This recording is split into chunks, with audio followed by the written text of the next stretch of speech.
What's up, everyone? It's John from Reelbros, and today we're in the A Bay. This is something a little different we haven't done before. Today we're going to do a kind of a lighting breakdown of Scary Kids Scaring Kids, their Knock It All Down music video that we just finished. So let's just dive straight into it and get into the first scene of what we're doing.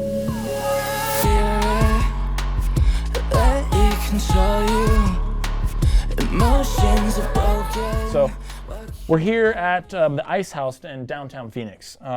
This is one of the main rooms of the building. There was 3 sections that we filmed at, and this was one of the main spaces. This was filled with furniture, all kinds of stuff. This whole room is white, it's painted white.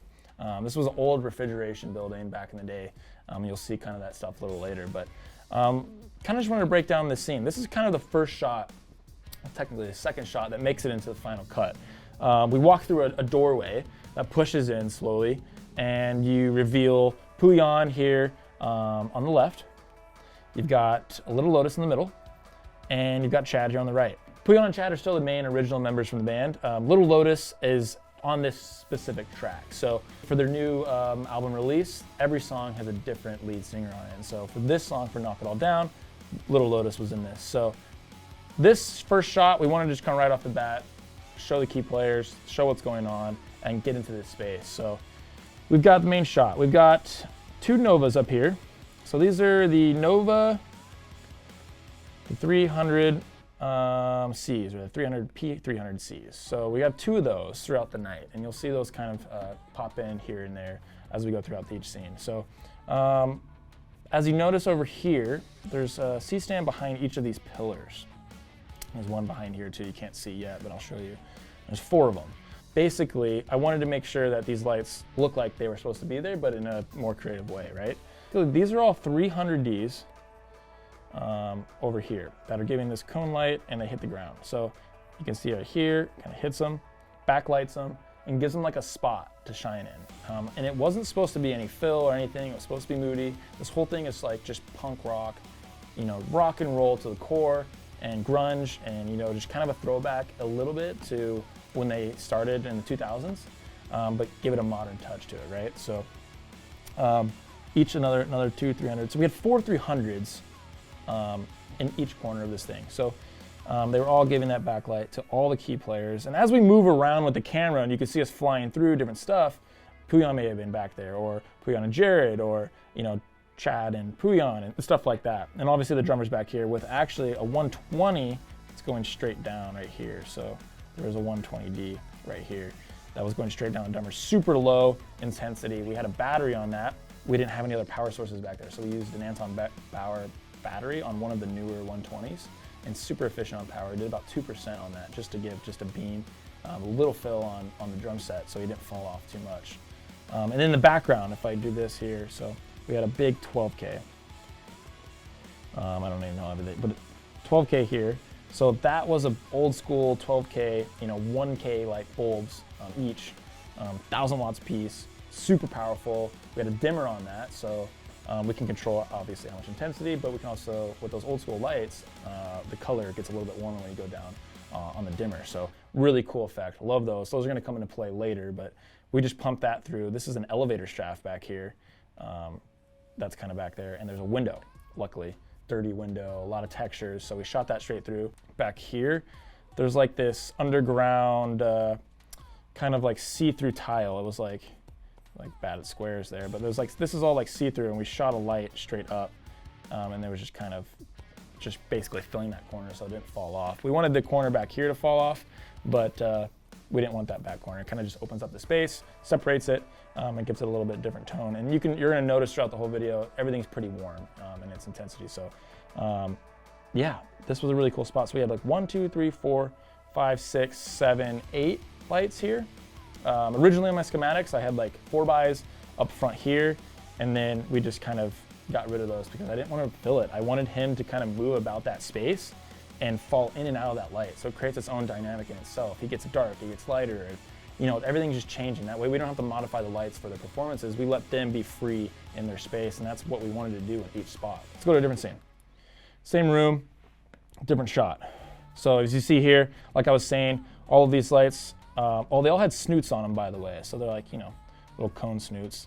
Like just really directional light that was getting on the ground. I didn't want to like fill the whole cube. I just wanted to do enough to where if they pop in that light, it hits them. And it was really cool for them to kind of interact with that stuff. Obviously here, you get the 300s just giving a nice glow. It was just really cool how those just really stayed within this square. They didn't spill too far off over here, which was great. I didn't have to diffuse those or put any box or side panels on it just to make sure it doesn't spill off. And I didn't go over the camera package yet, but we were using the FX6 full frame. If I could type right here. And on this project, we had some cool stuff. So we had the B set of the Atlas Anamorphics, and we called Atlas, a couple buddies there that worked there and are friends of mine. I was like, hey, we're doing this cool project. I'm reaching out because I think this is going to be a really unique opportunity for us to use the 25 mil. So we were lucky enough that Atlas was like, that's awesome, let's do it. And they sent us the 25 mil, and I used it 90% of this shoot. More than I thought I was, and I fell in love with that lens. And you're gonna see throughout this how many shots we actually used it with. You can see a little bit of curvature here when you get into, but that's like, it's so wide, it's an anamorphic, like it's insane. It's so cool. And we were using the 100 too to mix and match, and it worked perfectly and seamlessly with each other. So I didn't have any issues with that side of it, no color shift or change or anything. So 25 was awesome, I loved it. Thank you, Atlas, for sending that stuff over. Super stoked on what you guys created, and hope to use it again. That's the first one I'm gonna buy, so put it in my cart for now and let it sit there until I can get it.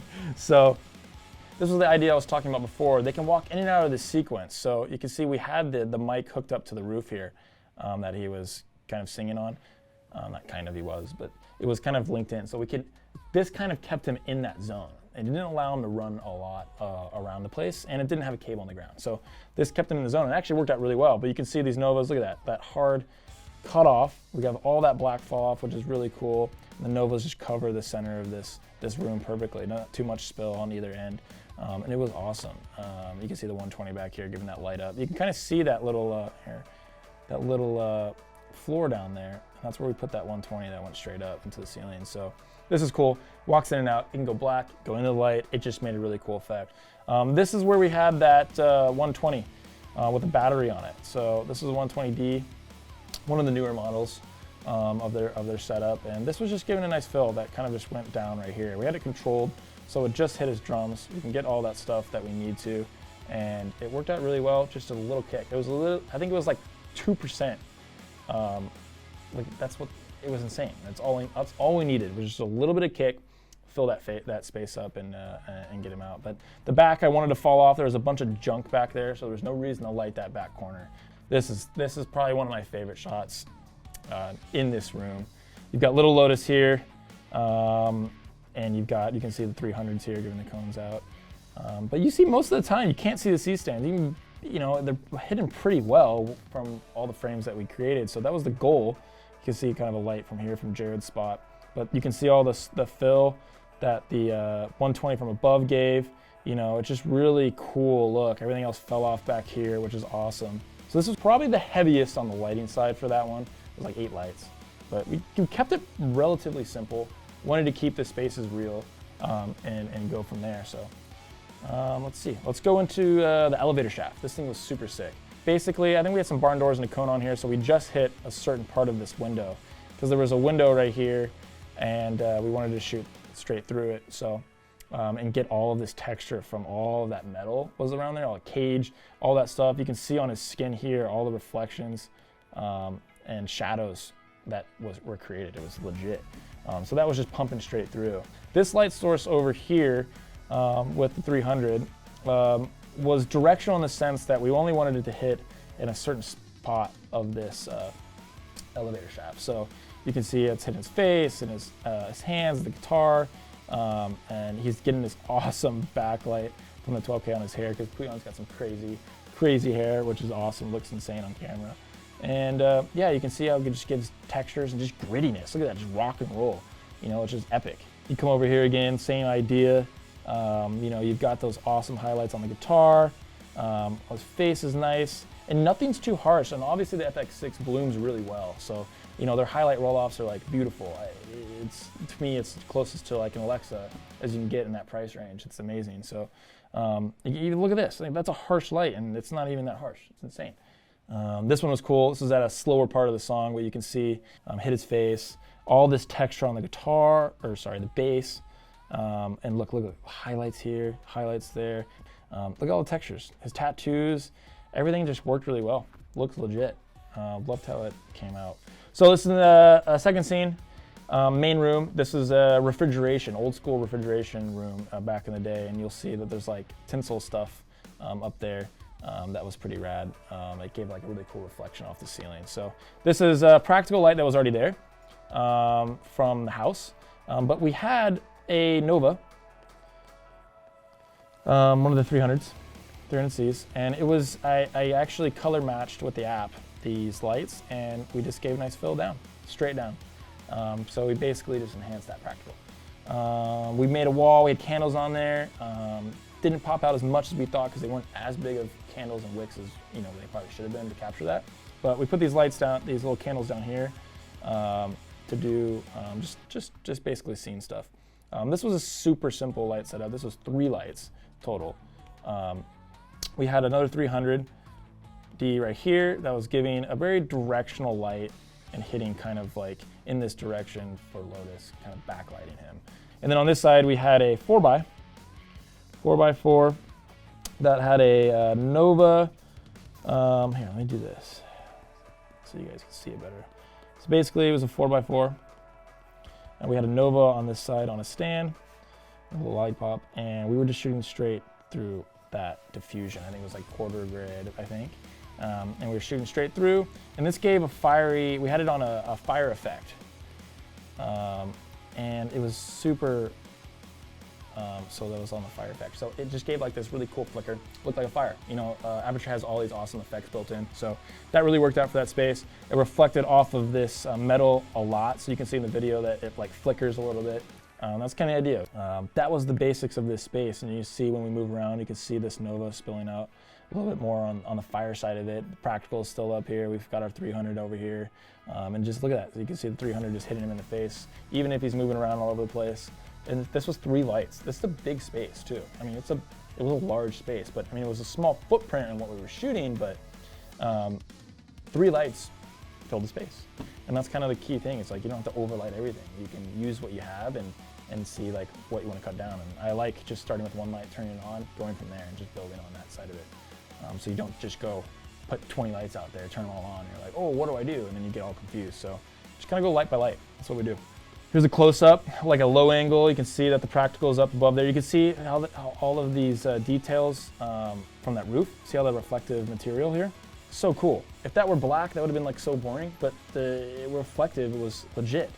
So obviously you can see the 300 right here is blooming. It's perfectly, edge light in his face. Hard light, once again, no diffusion. Wanted that gritty, nitty-gritty kind of look and feel. So that was a really cool scene there.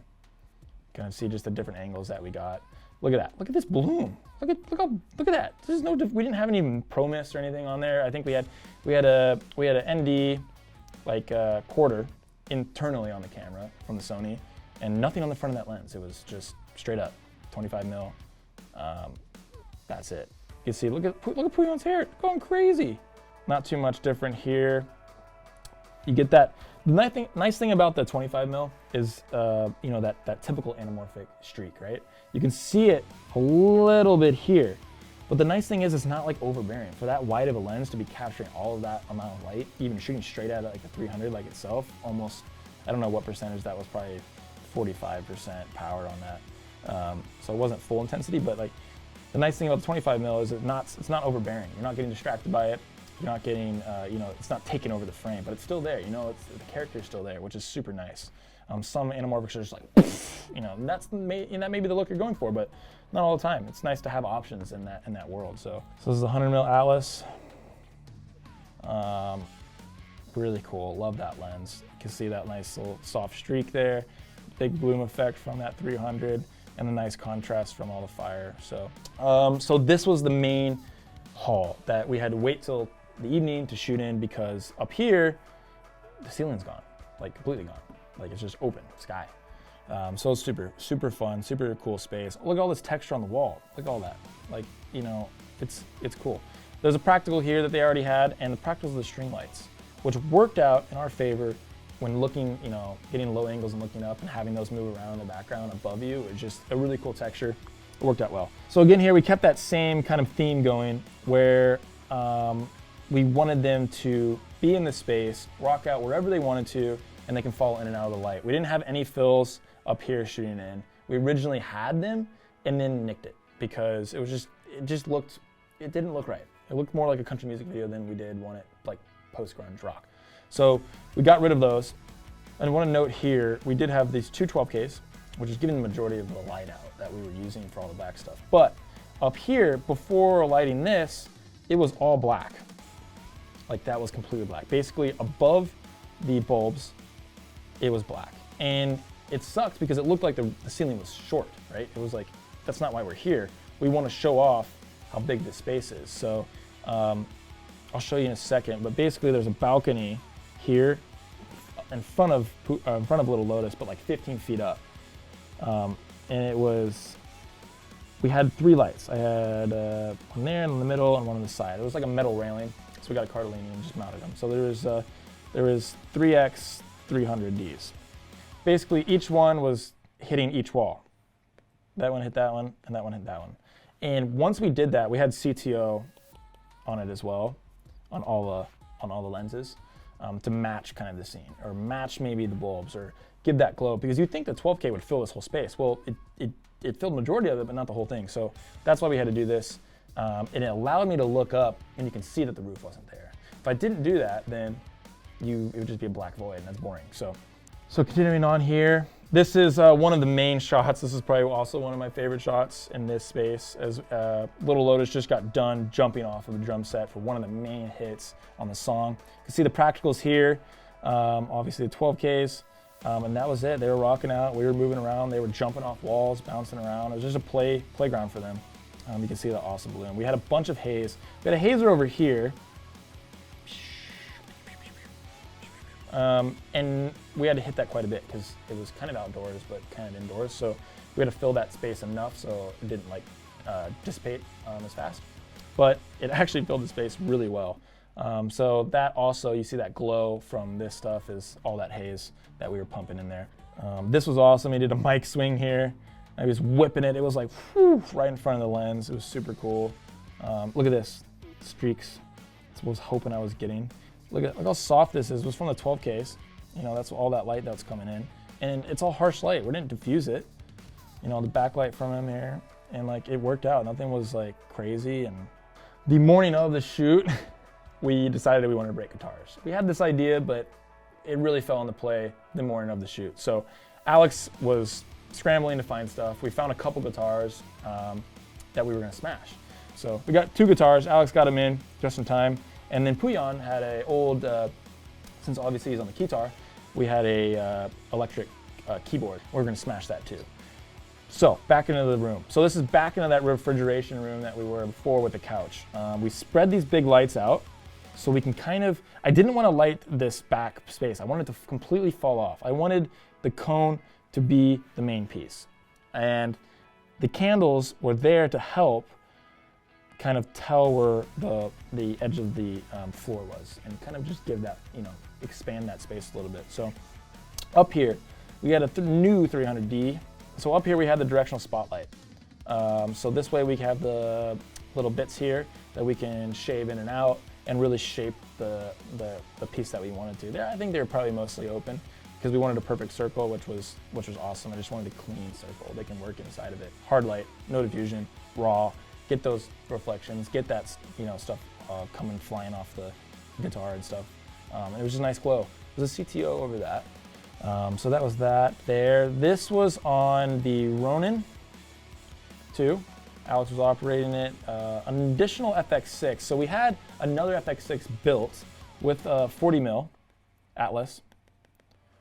And we thought we were going to use it more. We really did. We thought we were going to be doing more push-ins with it. We were going to do just a lot of different things. But we ended up realizing that the handheld grittiness was awesome look. So we just kept that going, and we actually only ended up using the Ronin 2 for these push-in shots. So we were shooting 120 frames on the FX6 at full 4K. So we're shooting 120 frames of full 4K, and this was just a push-in. So we had basically a dolly move in. Alex was move in and just grab this shot. The lights were kind of passing by, super slow-mo. He comes out of darkness. This is why I want this cone effect here, because Puyon started here, come up, and then bang, smash it down into this piece, and you've got bits flying off, and they're all highlighting each other, and it was just super cool the way that it came out. It worked really well. But let's see, there's another one. This is another Ronin 2 shot, push in. This is Little Lotus coming in out of the darkness, bang. This is so cool because look, this isn't us. This wasn't from our smoke machine. This was from him smashing that guitar, which was awesome. So the effect of everything just blowing up. Look at all these pieces, blah, blah, blah, blah, blah, blah, and smoke. It worked out really well. Exactly what we were looking for. Let us know in the comments below if this is something you want us to do more of. And go comment on the music video. Go check that thing out. That thing's gonna be sick. I'm super excited for it. Let us know what you think about it. And we'll see you on the next one.